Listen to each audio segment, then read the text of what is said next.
Bienvenidos a Más que Vencedor. Hoy tenemos un programa muy especial, especial para ti que nos sintoniza cada semana y que estás viendo este contenido y que nos has seguido durante todo este tiempo, porque hoy es un programa donde un grupo de psicólogas comprometidas quieren responder preguntas, acompañarlas en el proceso que estén viviendo y sobre todo brindarles herramientas para poder vivir el día a día con un equilibrio en nuestras vidas, hablando de salud mental. Hoy nos acompañan las psicólogas, por aquí Leslie Abreu, Lucero Álvarez, Floridelquis Núñez y Débora Mata.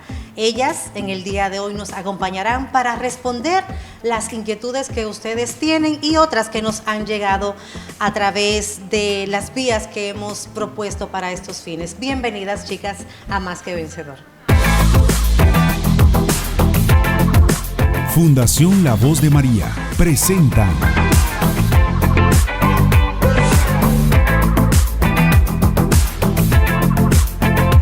Más que Vencedor. Qué bueno que están con nosotros y nosotros creo que de inmediato, porque hay muchas inquietudes que nos han llegado y queremos que ponerle a ustedes esas inquietudes para que ustedes puedan también brindar esas herramientas y brindarle un poquito de luz a nuestro público. Nos llega una pregunta y dice, ¿por qué a veces nos cuesta tanto manejar el estrés en el trabajo, en la vida laboral, en la vida de pareja, en nuestra vida? ¿Por qué es tan difícil? ¿Por qué es tan difícil manejar el estrés? Bueno, el estrés es a veces positivo, a veces negativo. Es un estímulo. Cuando estamos sobrecargados de estímulos, obviamente cualquier tipo de estrés que nos llegue va a desbordarnos. Generalmente debemos de buscar espacios donde descansemos, donde nos relajemos, donde recarguemos las baterías, como decimos, la pila, para que ese estrés cotidiano no nos afecte. ¿¿Alguna herramienta específica, directa? De hecho, vi especialistas que han dicho, caminar. Como tú estás estresado, pues sal y camina, da una vueltecita y vuelve. Entonces, algunas herramientas claves, cuestión de que el público que esté pasando por un momento de estrés o para cuando le llegue ese momento, tenga esa posibilidad de regular ese estrés. Efectivamente, moverse, hacer actividad física cualquiera, hasta bailar, son cosas que te desconectan de toda esta información, estrés, todo lo que te tiene aturdido y que te ayudan a reconectar contigo mismo y a calmarte. También estar en espacios abiertos donde está la naturaleza. La naturaleza ayuda mucho a regular el estado de ánimo y cómo nos sentimos y nos ayuda obviamente a manejar esos niveles de estrés. Bueno, pues ya ustedes saben, ahí están algunas de las herramientas. Bailar a aquellos que no tengan mucha vergüenza o lo hacen en privado. Pero la idea es esa, que usted pueda tener esa posibilidad de que cuando esté en ese momento de estrés, regularlo, como dice Débora. A ver, ¿qué tan cierto es que la salud mental influye directamente en la salud física? Es bastante cierto. Hay que tener en cuenta que a veces cuando hablamos de emociones o sentimientos, tú tienes como una idea muy abstracta, como algo que es intangible. Pero cada emoción que tú experimentas, enojo, tristeza, miedo o sorpresa, tiene un impacto en tu cerebro porque se procesa aquí. Hay una liberación de neurotransmisores. Entonces, cuando esas emociones son muy intensas, el cuerpo se sobrecarga.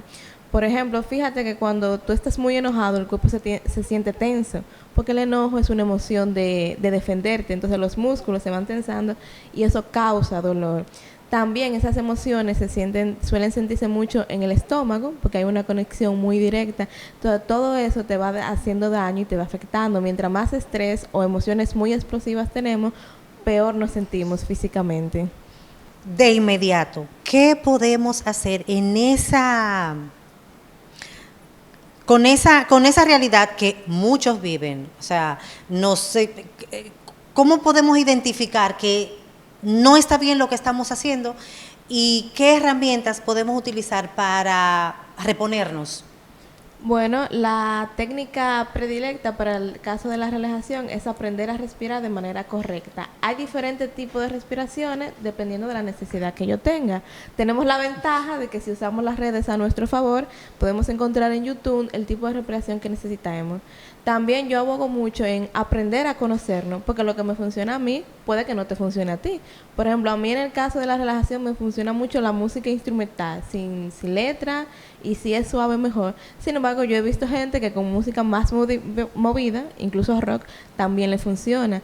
Si estamos muy sobrecargados, realizar tareas mecánicas que no requieran esfuerzo mental son muy útiles. Un rompecabezas no te va a ayudar porque desde que tú no encuentres la pieza te vas a poner mal. Pero, por ejemplo, pintar, dibujar, actividades que te den calma. Ahora, eso va a depender de la personalidad que tú tengas. Conócete, investiga sobre ti mismo y después tú vas a encontrar, como lo que yo digo, un pequeño repertorio de actividades que puedes realizar. Si el malestar es muy significativo y no tiene una causa médica clara, no está de más ir donde un profesional, porque a veces los psicólogos y psiquiatras tenemos un estigma muy grande. Entonces, si físicamente todo está bien, entonces vamos a ver entonces la otra parte, la que tú no puedes tocar y que es más difícil de investigar, que es tu mente. Que justamente nuestro ideal es que, de hecho, debería ser normal, así como las personas cada año van y se hacen un chequeo general, así de la nada, es como de vez en cuando sentarse con un psicólogo, hablar y, qué sé yo, conversar, aún no teniendo nada en específico, y más aún cuando ya se tienen esos síntomas que no son físicos, que se puedan acercar también a un especialista. Tenemos por aquí otra pregunta y es, ¿cómo saber si lo que siento es tristeza normal o depresión? Si es, asumo que si es pasajera, si con llorar ya se me va a quitar o si estoy sumida en una depresión. Bueno, es una pregunta muy importante porque debemos de tener pues muy en cuenta cuándo es una tristeza y cuándo es una depresión. A lo largo de nuestro día, por poner un ejemplo, manifestamos y experimentamos una gran variedad de emociones. Entonces, no debemos de normalizar que porque un día yo sienta tristeza, ya estoy en un estado depresivo. Aquí tenemos que valorar lo que es la duración y la intensidad con la que esa se manifiesta en el paciente. Partiendo pues de este modo es que damos inicio a una investigación un poco más profunda para realmente, en cuanto a la sintomatología del paciente, realmente identificar si lo que presenta es depresión o pues si es una tristeza normal. O sea, porque vivimos y experimentamos situaciones que nos van a hacer experimentar este tipo de emoción. Pero aquí cuando ya pues vemos que los síntomas en vez de pues mejorarse en el paciente se intensifica, pues ya es hora de acudir con un especialista y poder pues indagar un poco más profundo sobre la situación del paciente.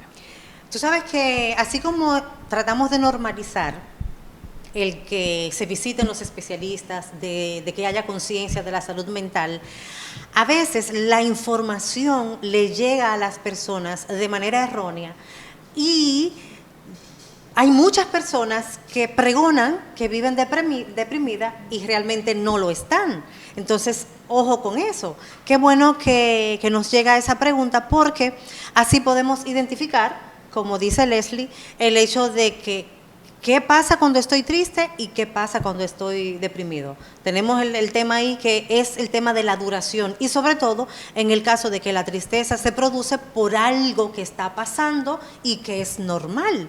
Es normal estar triste ante situaciones que se nos presentan en la vida. Ahora, si eso persiste con el tiempo, entonces ya ojo con eso. Ya se necesita la intervención de un especialista. Por aquí tenemos otra pregunta y dice que, ¿por qué se dice que hablar con alguien de confianza ayuda tanto? Prácticamente cuando uno se abre con una persona que uno tiene confianza, uno lo hace teniendo en cuenta de que uno lo hace abiertamente, lo hace sin tener ese temor de que esa persona no va a juzgar, sino que uno habla libremente, que uno se siente como que está hablando con una persona que lo conoce de toda la vida, ya sea tu hermano, tu mejor amigo, o muchas veces algunas personas se abren con un desconocido y es porque le inspira confianza. Entonces, al inspirarte confianza a esa persona, tú te vas a abrir le va a contar tu vida sin tú tener ese temor de que quizás lo que yo le estoy diciendo, él va a pensar que yo tengo ciertas dificultades o no tengo control de mis emociones, o que muchas veces muchas personas hacen un juicio de lo que nosotros le contamos. Entonces, cuando uno lo hace con una persona que uno le tiene confianza o que uno inspira confianza, uno no va a tener ese temor. Tú sabes que ahí surge dos necesidades y dos invitaciones. La invitación a que la gente tenga una persona o que se abra a conversar con una persona y contarle sus cosas. Obviamente, sabiendo elegir a esa persona, pero también está la otra parte de la escucha. Que cuando una persona se te acerque, es bueno como tener ese espíritu de escucha en silencio, sin juzgar. Incluso muchas veces ni siquiera un consejo ni una apreciación necesita la persona que está hablando. Simplemente ser escuchada. Porque muchas veces el que habla quiere recibir algo, pero no es justamente lo que te llega a la mente decir. Entonces se puede cometer el error. Pero sí, hacerle esa invitación a que sepamos acudir a alguien y expresar nuestras emociones, expresar nuestros sentimientos y a saber escuchar. Débora. Muchas veces, cuando tú estás contando tu situación a alguien, cuando tú estás simplemente hablando, tú sientes un alivio. Y eso te ayuda a comprender mejor lo que te está pasando. Muchas veces estamos hablando y contando esa situación que no le encuentro solución, y de repente ahí, mientras yo se lo estoy diciendo a la otra persona, me llega la solución a la cabeza, porque es que ya tú le pones palabra, le pones nombre a eso que te está pasando, y al sentirte escuchado, comprendes. Dice la psicóloga, psiquiatra Marian Rojas Estapé, que comprender es aliviar. Cuando uno logra comprender qué es lo que uno está pasando, uno se alivia realmente. Luego de la pausa, Poder conocer e indagar situaciones que experimentamos pues a lo largo de esos primeros años, que tienen un peso muy significativo cuando llegamos a la adultez, porque muchas de las situaciones que en la adultez el paciente o la persona experimenta es producto de eso que se manifestó en los primeros años. Cuando la vida presenta desafíos, la esperanza no se apaga. Que me haya condenado a morir. La Fundación La Voz de María se convierte en un faro de luz para quienes más lo necesitan. Yo veo todos esos psicólogos que van ahí. Porque hay historias marcadas por luchas especiales. Es que es tan difícil ese proceso. Y corazones que aprenden a amar con una entrega más profunda. Gracias, Señor, porque aunque no tengo los brazos, te tengo a ti, que es lo más importante. Más que Vencedor, un proyecto de acompañamiento educativo, espiritual y psicológico. Tener autoestima sana no es tú ser perfecto, es también reconocer tus debilidades. Junto a un equipo de especialistas que camina contigo en cada paso. ¿Para qué seguir teniendo miedo? Más que Vencedor, sábados 7 de la noche por La Voz de María. Los niños merecen el mismo respeto que los adultos. Síguenos en nuestras redes sociales. Yo sigo siendo más que vencedor. ¿Cuáles son las señales de alerta de la ansiedad y cómo podemos controlarla? El tema de la ansiedad es un tema muy delicado porque es uno de los trastornos que también tiene varios tipos, que en los últimos años ha ido creciendo. La ansiedad es un sentimiento de inquietud muy profundo, dicho en palabras muy generales. Entonces, en el momento en el que tú sientes que ese sentimiento de inquietud empieza a afectar tu día a día, es algo ya preocupante.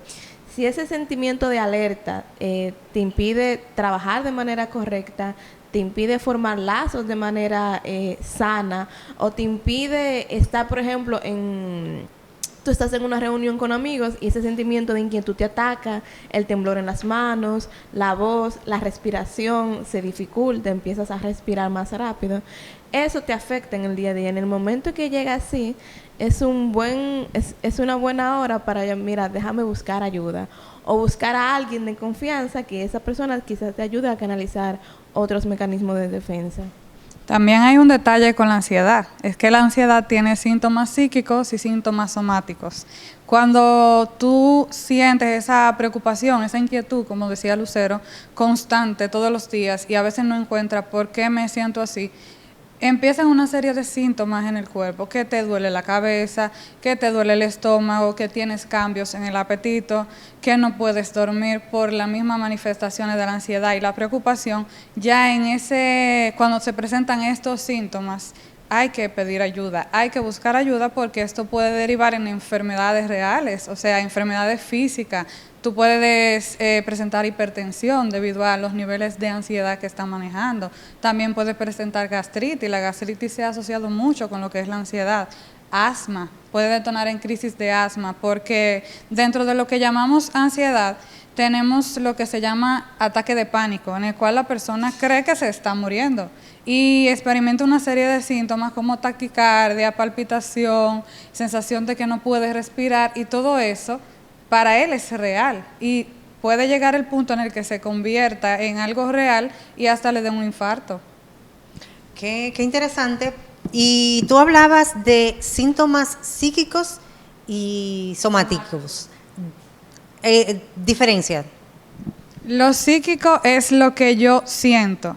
Es la preocupación, todos los pensamientos que están en mi mente, esa sensación de intranquilidad, el no poder relajarse, el no poder dormir. Ahora lo somático es lo que el cuerpo te está manifestando, por ejemplo, el dolor de estómago, la taquicardia, la falta de oxígeno, el sentir que te estás ahogando, el tener que ir al baño frecuentemente. Muchas personas le da mucho deseo de orinar y es la misma ansiedad y van mucho al baño y no entienden por qué le pasa eso y es la misma preocupación, el dolor de cabeza y muchos otros síntomas.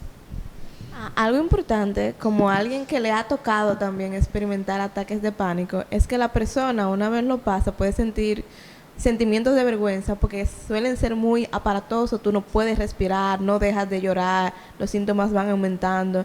En mi caso, como ya yo tenía la información, lo primero que yo intenté hacer fue regular mi respiración, porque la respiración se vuelve muy irregular. En ese momento tenía a mi madre como apoyo, entonces apretaba su mano. A mí me ayuda mucho el contacto físico. El sentido de tacto te puede ayudar, algo que sea riguroso, darte un abrazo a ti mismo. Lo importante es tú primero regularte y no sentir esa vergüenza y buscar ayuda, porque luego hay personas que luego no la buscan. Ahí está la clave. Y es nuestro mensaje principal casi en todos nuestros programas. Buscar ayuda cuando sea necesario. ¿Qué consejos prácticos pueden ustedes ofrecer al público para poder lograr dormir mejor? Para las personas que tienen problemas para conciliar el sueño. Tener una buena higiene de sueño. Eso te va a ayudar bastante. ¿Cómo se logra una buena higiene de sueño? Bueno, bañarse ayuda bastante. Bañarse antes de dormir. ¡Aleluya! Sábanas limpias, almohada cómoda, encontrar una posición que te favorezca. Por ejemplo, a mí me gusta dormir muy elevada. No usar el teléfono mínimo media hora antes. No comer muy tarde. Todos esos son pequeños detalles que te van ayudando. Una bebida relajante. De hecho, hubo un momento en el que yo vi un programa, era de un psiquiatra, y él te daba varios consejos prácticos y te dice, mira, tú intenta todo esto, y si ya no te funciona, entonces busca ayuda. Pero una buena pijama también te puede ayudar, a oscuras. Eso de dormir con el bombillo prendido o con pequeñas luces no ayudan. La oscuridad absoluta es lo que te ayuda a tener un buen sueño. Hay otra pregunta por aquí que dice que es verdad que la infancia o lo que se vive en la infancia influye en lo que somos de adulto. Bueno, la infancia marca algo muy significativo en la vida de cada adulto. Es por eso que en muchas situaciones uno debe de adentrarse a qué vivió nuestro paciente en su infancia para conocer qué es lo que tiene ahora en la actualidad. Por eso es que la infancia tiene un peso muy significativo en la vida de cada persona. Ver cómo fueron esos primeros años en los cuales vamos forjando lo que es nuestra personalidad, cuáles fueron esas figuras de apoyo en nuestra vida, cuál fue esa red que siempre estuvo ahí para nosotros, poder conocer e indagar situaciones que experimentamos pues a lo largo de esos primeros años que tienen un peso muy significativo cuando llegamos a la adultez, porque muchas de las situaciones que en la adultez el paciente o la persona experimenta es producto de eso que se manifestó en los primeros años, donde se va pues formando lo que es pues la personalidad, el autoconcepto, el autoestima, o sea, todos esos componentes que son fundamentales pues investigar con nuestro paciente en terapia. Ok. Sabemos que puede influir. Ahora bien, hay momentos en la vida en que la conciencia del adulto nos puede ayudar, y esto es una pregunta, nos puede ayudar a crear conciencia de qué sí y qué no, y qué puedo mejorar para no repetir patrones o para livianar esa carga porque incluso voy a poner un ejemplo de algo de que, no, es que yo nunca le doy un regalo a mi pareja, a mis hijos, porque de pequeño no me enseñaron a eso. Pero se entiende de que, ok, pero ya tú tienes la conciencia y como es bonito tú recibir regalos, tú brindar detalles, esos detalles material. Entonces, como si tú tienes la conciencia y puedes manejarlo y puedes mejorar esa parte, o simplemente ya, como yo estoy así de pequeño y ya. La infancia marca mucho. Ciertamente lo que tú decías, tu yo adulto fue construido en tu infancia. El autoestima de la persona, la forma de pensar, los esquemas de pensamiento, las ideas que tiene esa persona, los principios, los valores, todo eso se adquiere en la infancia. Sin embargo, eso no te determina, no es algo que ya, tú de ahí no puedes salir. Aquella frase de que es que yo soy así. No. Ciertamente las personas que utilizan esa frase es porque tienen muchas heridas que no han sanado. Entonces, cuando tú arrastras con todas esas heridas, obviamente tú vas a ir por el mundo marcando a los demás con las mismas heridas que tú tienes. O vas a vivir desde la carencia que tuviste en la infancia, y eso no es sano. Ahora, cuando tú buscas ayuda, cuando tú logras sanar esa infancia, ese niño que tú fuiste y que entiendes, bueno, yo no recibí eso, pero yo puedo aprender.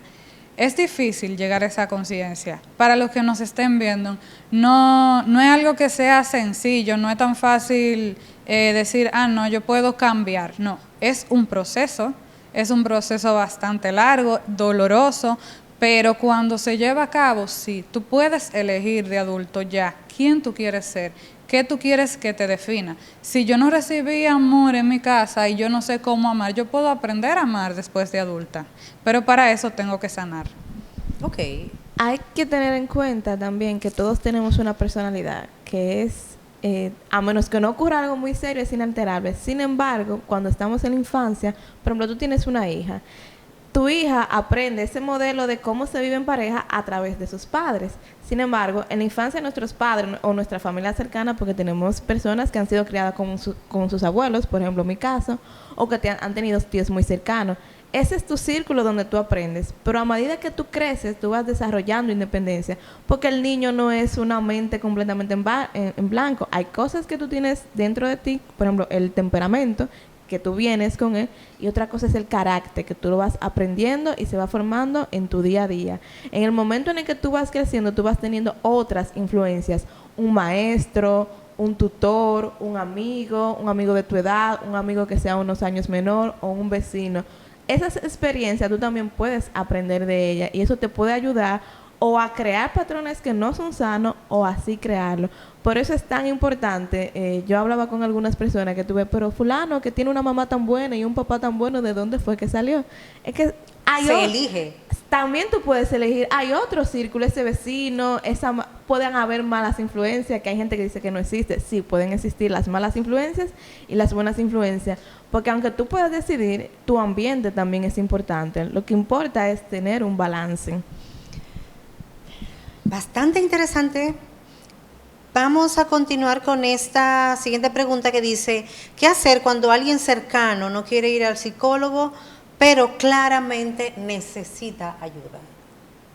Lo que podemos hacer es motivarlo, primeramente, ayudarlo, guiándolo en el proceso, escuchándolo, y lo motivando poco a poco a que esa persona hacerte de que tiene una situación y que necesita ayuda, porque muchas veces, muchas personas lo que hacen es que lo atacan, pero no lo escuchan.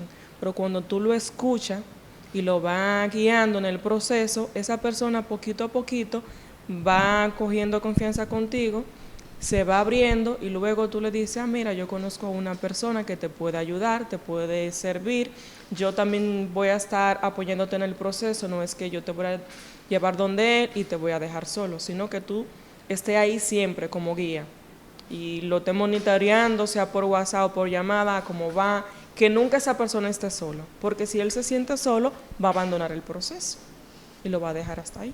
Leslie.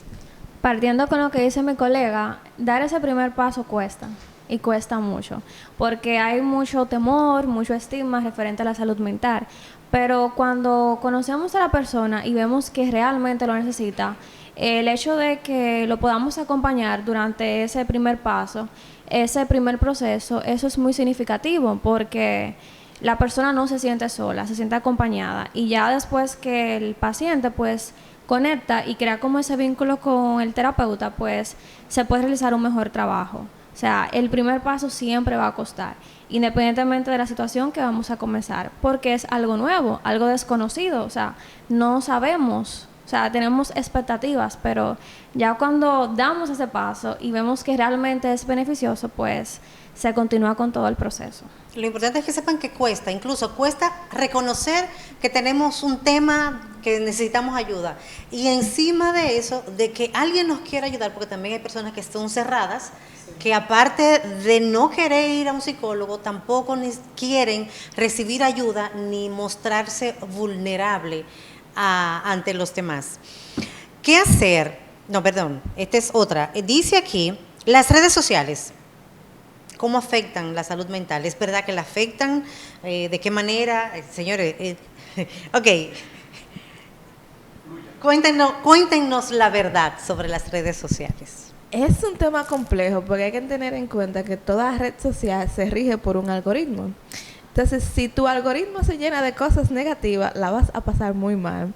De hecho, yo he conocido personas, a mí también me tocó que yo tuve que desinstalarla completamente, porque entonces tú tienes situaciones en casa y todos los días es una mala noticia. Las buenas noticias por lo general no venden. Yo estaba suscrita a casi todos los periódicos y yo creo que no vi una noticia buena casi nunca. Entonces, nosotros tenemos empatía. Nosotros somos seres sociales. No sé si recuerdas lo que pasó con el Jet Set. Ahí lloramos todos. Y yo no tenía ningún familiar ahí. Entonces, ver esa cantidad de casos te va sobrecargando. Y al final, como dijimos, cuando las emociones estallan, cuando se sobrecargan, porque no hay ninguna que sea buena o mala, entonces eso repercute en tu salud física. Luego de la pausa. Primero empaticemos y conectemos con lo que estás sintiendo. Te enojaste porque yo hice tal cosa, porque querías esto. Yo te entiendo, está bien enojarse, vamos a calmarnos y luego de que se calme vamos a hablar con él, vamos a empezar a dialogar con nuestros hijos. Vamos a explicarles, mira, no se debe hacer tal cosa, debemos hacer esto. Cuando la vida presenta desafíos, la esperanza no se apaga. Que me haya condenado a morir. La Fundación La Voz de María se convierte en un faro de luz para quienes más lo necesitan. Yo veo todos esos psicólogos que van ahí. Porque hay historias marcadas por luchas especiales. Es que es tan difícil ese proceso. Y corazones que aprenden a amar con una entrega más profunda. Gracias, Señor. Porque aunque no tengo los brazos, te tengo a ti, que es lo más importante. Más que Vencedor, un proyecto de acompañamiento educativo, espiritual y psicológico. Tener autoestima sana no es tú ser perfecto, es también reconocer tus debilidades. Junto a un equipo de especialistas que camina contigo en cada paso. ¿Para qué seguir teniendo miedo? Más que Vencedor, sábados 7 de la noche por La Voz de María. Los niños merecen el mismo respeto que los adultos. Síguenos en nuestras redes sociales. Yo sigo siendo más que vencedor. Las redes sociales fueron creadas para generar adictos. Y eso es algo que ya se ha demostrado científicamente. Muchas investigaciones lo han demostrado. El hecho de que un video no bien se ha terminado, cuando ya el otro te sale y tú empiezas a darle para arriba el scroll infinito, tú no tienes control de eso, tú pierdes todo el control. Porque ¿a qué se traduce el yo estar en una pantalla viendo luz, sonido y movimiento? Se traduce a sustancias en el cerebro que precisamente son las mismas sustancias que se liberan cuando tú estás consumiendo una sustancia ilícita. Entonces, esa descarga de dopamina, que es la que más se segrega cuando tú estás frente a una pantalla, te lleva a ti a hacerte un adicto. Y entonces, ya en las redes sociales tú te pasas horas, y cuando te vienes a dar cuenta, ya te han pasado el día entero tú ahí y tú no has hecho nada más que estar viendo videos. También está el detalle de que eso altera tu sistema de recompensa. Nosotros tenemos lo que se llama un sistema de recompensa, el cual se alimenta de lo que hacemos. Bueno, yo quiero lograr tal cosa, yo tengo que dar estos pasos y sé que tengo que esperar. Pero con el uso de redes sociales tengo una gratificación instantánea, estoy recibiendo mucho estímulo, que era lo que hablábamos en el programa anterior sobre el impacto de las redes sociales en los niños. Estoy recibiendo una gran cantidad de estímulos y eso nubla mi mente. O sea, cuando yo salgo a buscar algo, por ejemplo, yo quiero completar una carrera, yo quiero ponerme en forma o yo quiero conseguir un carro, por ejemplo. Yo lo quiero rápido, yo lo quiero ya. ¿Por qué? Porque tengo esta sobrecarga de estimulación que me ha dado las redes sociales, porque entonces me empiezo a comparar con todos estos influencers que tienen esto, que tienen lo otro, pero la vida de ellos sí es fácil y yo quiero entonces ser como ellos.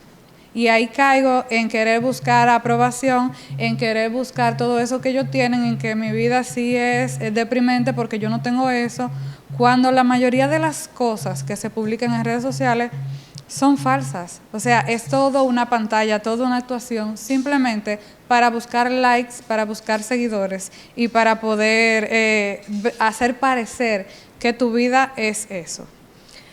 Es lamentable y es una realidad que se vive, es una pérdida completa de tiempo. A veces, de hecho, hay una manera de revisar, y les invito a ustedes que están en sus hogares, de revisar el tiempo que se le dedica al uso del teléfono, y ustedes van a las estadísticas y van a ver el tiempo que le dedicaron a esta red social, a la otra y a la otra, y se van a dar cuenta que en ese tiempo pudieron hacer muchísimas cosas de bien personal para la familia.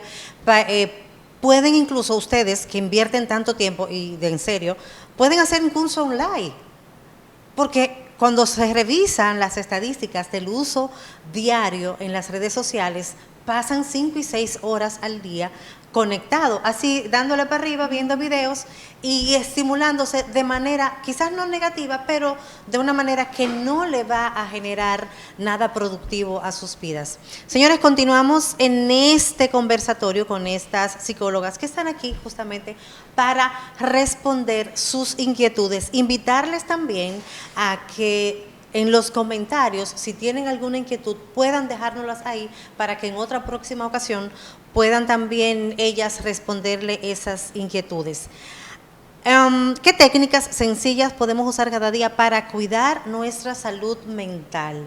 Hay mucha preocupación con la salud mental, es un tema que está en la palestra, hay muchas personas que ya están creando conciencia sobre este tema, pero también hay muchas interrogantes. Entonces, de manera práctica, ¿cómo podemos en el día a día, si no pasa nada, o sea, yo estoy bien, como dicen, que yo estoy en mi sano juicio, pero necesito mantenerme así? ¿Qué recomiendan?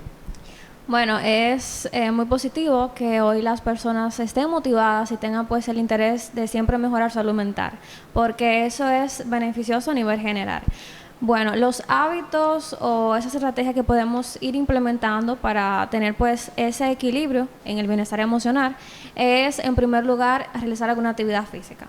Dependiendo pues de que si la persona tiene o no una condición médica o física, pues que le impida hacer alguna actividad, pero mover el cuerpo. O sea, salir a caminar, preferiblemente salir a caminar en contacto con la naturaleza es muy beneficioso. Realizar algún tipo de ejercicio, si tú prefieres ir al gimnasio, también es muy positivo. Si te gusta hacer yoga, o sea, hay un sinnúmero de actividades que tú puedes hacer que son beneficiosas para ti, porque cuando realizamos alguna actividad, que movemos el cuerpo, liberamos ciertos neurotransmisores que nos ayudan a mantener un equilibrio en nuestro cuerpo y por ende, pues cuando se libera dopamina, serotonina y ese número de neurotransmisores, pues ayudan a regular nuestro cuerpo y por ende nos sentimos muchísimo mejor.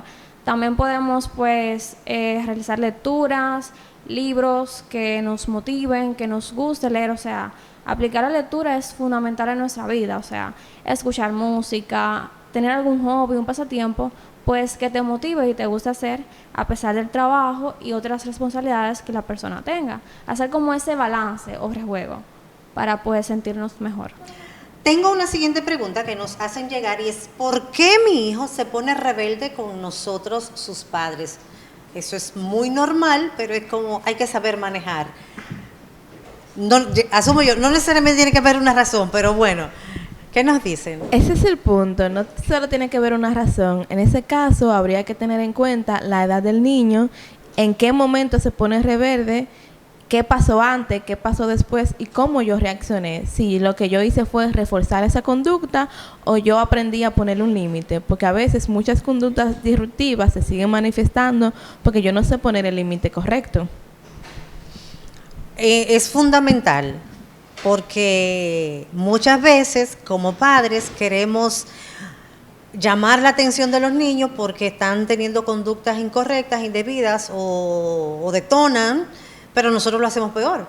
Entonces, como decimos, nosotros somos el reflejo, o sea, los hijos son el reflejo de lo que reciben. Muchas veces también se da el caso de que nuestros hijos no nos ven como una figura paterna, sino que nos ven como un amigo.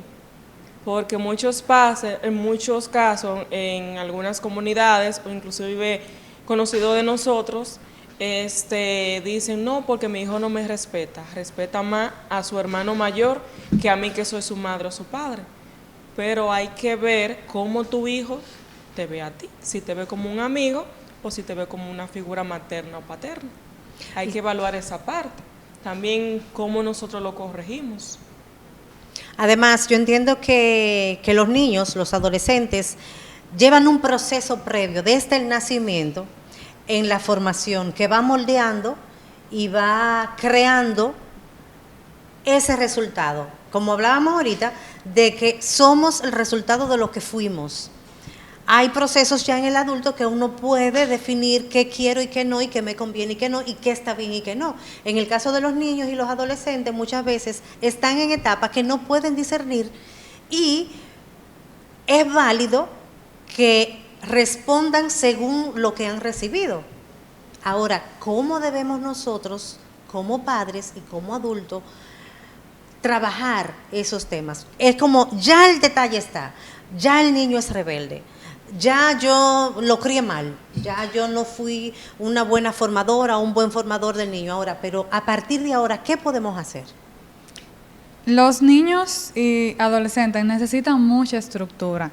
La mejor recomendación que yo le daría es que desde que un niño nace aprendamos a poner límites, a poner reglas, a tener rutinas, para que vaya creciendo de acorde a lo que se requiere que él aprenda. O sea, estas habilidades que debe de tener para que no incurra en conductas disruptivas. O sea, tú no quieres un niño que esté pegándole a los otros. No implementemos el castigo físico como una medida de corrección, porque es que el mensaje que yo le mando al niño cuando yo le pego es que está permitido pegar y eso es lo que el niño va a entender. Ahora ya tenemos la situación. Tenemos un niño rebelde, un niño que incumple las normas, que incumple las reglas, necesita terapia, necesita una evaluación, necesita ya de un profesional de la conducta que le ayude a manejar eso. Pero en casa, ¿qué podemos hacer? Empecemos de a poco explicándoles qué son los límites, qué son las reglas, por qué necesitamos tener normas, por qué necesitamos tener rutinas, para ir creando esa plataforma. Entonces, poco a poco, no de golpe, porque si lo intentamos hacer de golpe, va a detonar en más agresividad, va a detonar en más rebeldía. Entendámoslo, el cerebro de este niño, de este adolescente, está pasando por un momento crítico de su vida, en el que no entiende lo que le pasa, muchas veces ni siquiera entiende ni sabe cómo se llama eso que siente. Entonces, primero empaticemos y conectemos con lo que está sintiendo. Ah, te enojaste porque yo hice tal cosa, porque querías esto. Yo te entiendo, está bien enojarse, vamos a calmarnos y luego de que se calme, vamos a hablar con él, vamos a empezar a dialogar con nuestros hijos, vamos a explicarles, mira, no se debe hacer tal cosa, debemos hacer esto. No lo señalemos directamente porque esto afecta la autoestima del niño. Cuando tú dices, no, porque tú eres esto, porque tú hiciste eso, no. Hablemos de la conducta, mira, esa conducta no estuvo bien, no es adecuada. Fuera mejor si tú reaccionaras de esta manera y así nos evitamos más problemas. O sea que, en resumidas cuentas, entiendo que debe haber una buena comunicación entre padre e hijos. Es un llamado incluso ante otras situaciones, ante otras realidades, y aún si todo está bien, es como fomentar una buena comunicación, pero una comunicación asertiva y efectiva con los más pequeños, porque eso les va a ayudar a irse formando y de esa misma manera van a tener reacciones positivas ante la realidad de que le toque vivir. Señores, continuamos en esta parte de este programa, señor. Esto se está poniendo bueno. Yo creo que vamos a tener que dejar preguntas para una nueva entrega. Dice aquí, hola, he visto pacientes que se vuelven muy dependientes de sus psicólogos. Entonces, me gustaría saber, ¿qué harían si descubren que un paciente depende demasiado de ellos? Ese es un tema bastante complejo porque se supone que el objetivo de toda terapia es que al final el paciente, ya sea un niño o sea un adulto, sea lo más independiente posible. Independientemente si es una terapia del habla, de comportamiento o cualquier otra que requiera. Si hay un tema de dependencia muy profundo, se debe tratar desde el principio, y si es un caso incluso muy fuerte, se tendría que incluso derivar a otro profesional, porque esa dependencia podría interrumpir el proceso terapéutico, pero todo va a depender del paciente, del terapeuta y de la situación en sí. Hay pacientes que se sienten muy cómodos, asumo que se sentirán seguros, crean un apego y bueno, entonces como ojo con eso. ¿Cómo determinas si un paciente está realmente mejorando y no solo adaptándose a la terapia? Viene más o menos en la misma línea. Cuando hay que tener en cuenta que la psicología es una ciencia, cuando empezamos a trabajar nosotros nos planteamos objetivos, determinamos dónde empezamos y hacia dónde queremos ir y qué vamos a hacer para llegar a ese lugar. Hay que tener en cuenta que la conducta que se trabaja no solo se manifiesta en diferentes ámbitos. Entonces, no solamente lo que tú haces en terapia, también nosotros investigamos lo que hacemos fuera. En el caso de los niños, incluso hay momentos que se hacen visitas a las escuelas o los colegios para ver cómo se están comportando y se tienen conversaciones tanto con los padres o con las maestras. Pero hay un proceso de investigación, no es solamente que tú vas y te sientas 45 minutos y 1 hora y ya. Hay un plan de trabajo establecido y claro. Y ese plan de trabajo asumo que debe tener un principio y un final, un objetivo y un resultado. Exactamente. Porque no vamos a vivir eternamente visitando a un psicólogo entiendo yo, o sea, la idea del psicólogo y también la idea de por ejemplo, de nosotros como pacientes, es como ir a un especialista, tratar un tema, una situación y que se pueda llegar a una solución, aunque después se le dé seguimiento, como en cualquier otro tratamiento médico, que te curan del cáncer, pero tú tienes que ir cada cierto tiempo a ver cómo va todo. Efectivamente, como dices, hay procesos terapéuticos que tienen que tener su plan de intervención, un inicio y un final, tienen sus objetivos. Dentro de ese plan de intervención también se debe de plantear una evaluación periódica, o sea, cada cierto tiempo debemos evaluar el grado de avance que ha tenido ese paciente. Preguntarle al mismo paciente también es válido. ¿Cómo te has sentido? ¿Tú sientes que ha mejorado algo, que has avanzado? Y eso te puede a ti dar la pauta de si tienes que reajustar el plan o si puedes seguir y ya van a llegar a lo que sería la de alta terapéutica. Pero también hay que tener en cuenta que hay pacientes que dependiendo de su situación de salud mental, porque hablamos de trastornos específicos, van a necesitar terapia para toda su vida. Van a necesitar, aunque sea una vez al mes, visitar su psicólogo o su psiquiatra y va a ser un acompañamiento de por vida. Ya eso lo determina si tiene un diagnóstico específico. Me surge una pregunta. ¿Existe la posibilidad de que un paciente manipule a su terapeuta, a su psicólogo, a su psiquiatra, que, qué sé yo, manipule el proceso? Puede pasar porque hay que tener en cuenta que el psicólogo al final del día también es un ser humano. No tenemos superpoderes, porque a mí me han llegado a preguntar que si yo sé leer la mente. No sé leer la mente. Me encantaría, pero no lo tengo. Pero se supone que como tú, como el profesional, tú tienes cierto control y cierto conocimiento sobre técnicas de manipulación. Hay que tener en cuenta que hay pacientes que tienen mucho talento en esa área. De hecho, por eso es que te pregunto, porque hay pacientes que que intentan manipular. Ahora, como esa realidad que se vive, el paciente que quiere manipular y el psicólogo que trabaja y que observa, y es posible que le deje pasar, pero asumo que tienen herramientas para... Claro que sí, porque incluso las técnicas de manipulación están muy estudiadas. Por eso es tan importante tener la información. Una vez tú tienes la información, te es más fácil eludir o manejar ciertas situaciones. Por ejemplo, los pacientes narcisistas tienden a ser muy manipuladores. Entonces, ahora, cuando tú tienes el conocimiento de eso, te permite trabajar mejor. Ya dependiendo, lo que pasa es que a veces las personas quieren que tú le des una respuesta exacta, pero va a depender mucho de la situación, el manejo que tú tengas. Tú dijiste una palabra muy importante que a veces suena, a veces queremos la definición, queremos etiquetar a alguien, pero que en este momento vamos a aprovechar narcisista. Vamos a definir esa personalidad para que las personas tengan más o menos una idea a qué te refieres con esa manipulación que tienen los narcisistas. Los narcisistas son un tema muy complejo, son un trastorno de la personalidad y dentro de ese trastorno de la personalidad son los que menos van a terapia porque ellos entienden que ellos no tienen un problema. Se ven en un estado superior donde ellos son mejores que los demás, tienen mejores cualidades y siente que todo el mundo debería ellos apoyarlo. Suelen ir muy poco a terapia y tienden a ser bastante conflictivos. Ahora se puede trabajar siempre y cuando exista la disposición. Ok, esa es la parte interesante. Se trabaja, todo tiene solución y si no se soluciona, por lo menos se maneja. También hay rasgos de personalidad narcisista, no solamente el trastorno como tal, porque ya el trastorno ya tiene un nivel de intensidad mayor.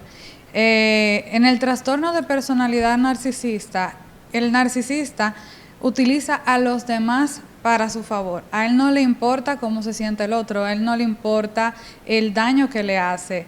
El narcisista manipula a través de las emociones de los demás. Incluso se victimiza en ocasiones para hacer creer que el otro es el que está mal, porque él no se puede equivocar, o sea, él nunca se equivoca.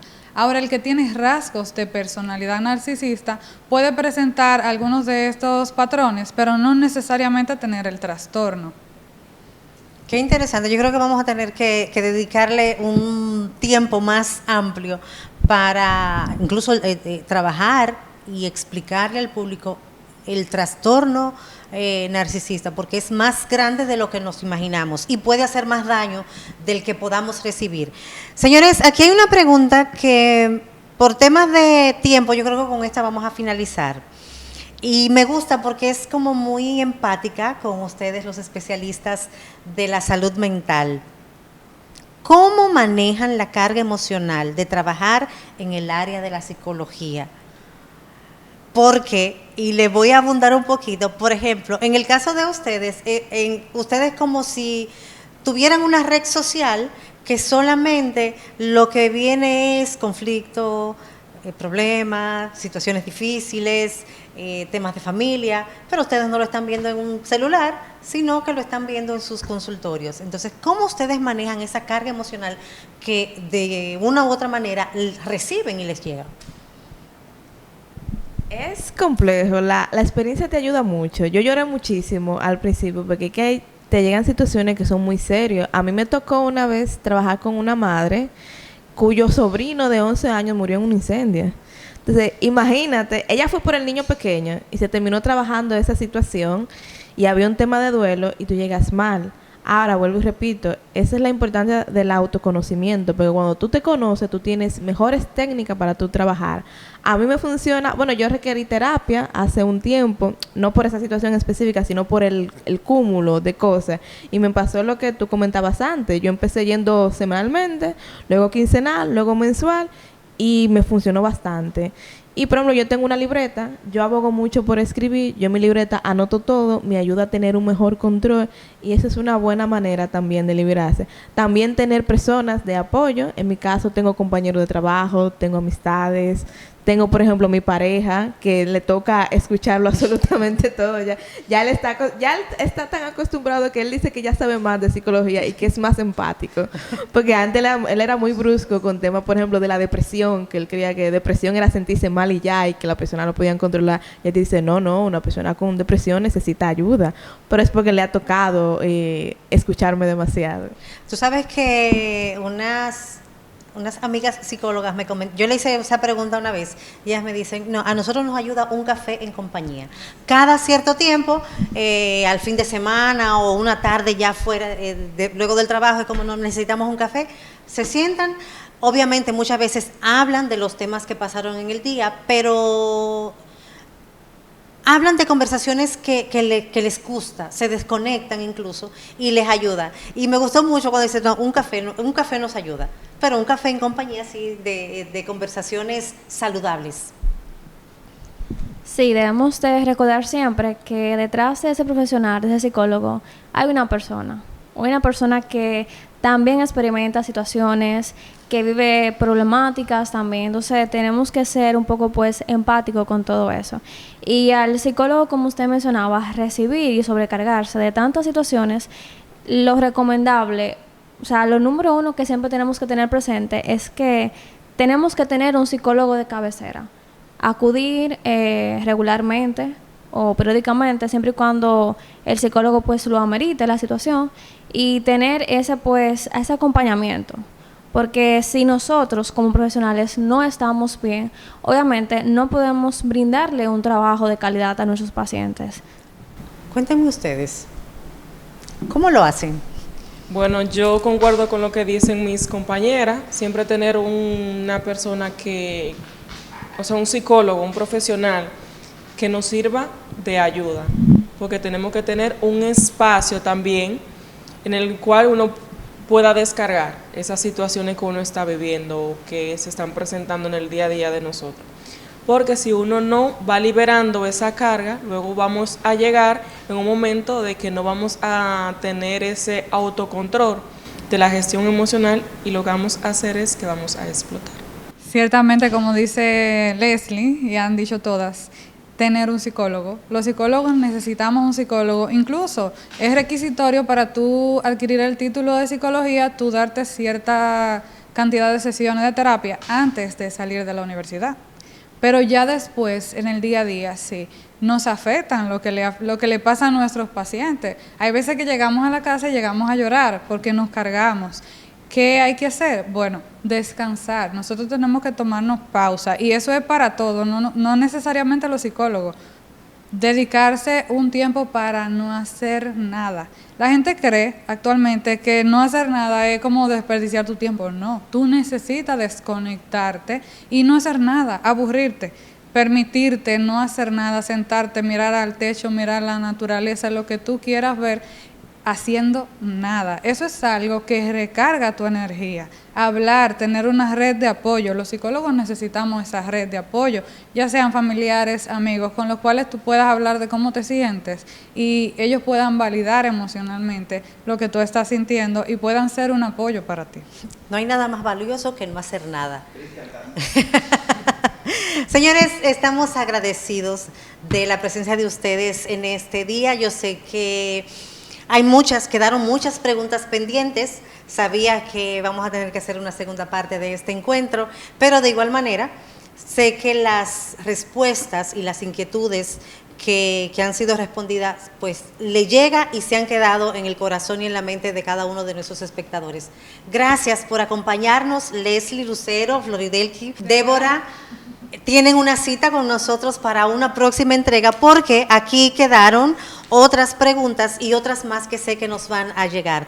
A ustedes, manténgase siempre en conexión con nosotros, síganos en nuestras redes sociales como Fundación La Voz de María, sigan nuestro canal de YouTube y ahí van a poder encontrar contenidos como este y otros muchos mejores que le van a ayudar a seguir sus vidas y a equilibrar un poquito ese diario vivir que tanto necesitamos, y sobre todo nosotros poder manejar el tema de la salud mental de una manera más consciente y con más herramientas como la que hemos presentado en el día de hoy.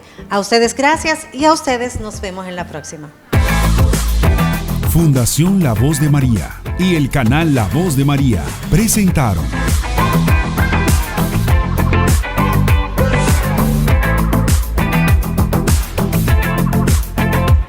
Más que Vencedor.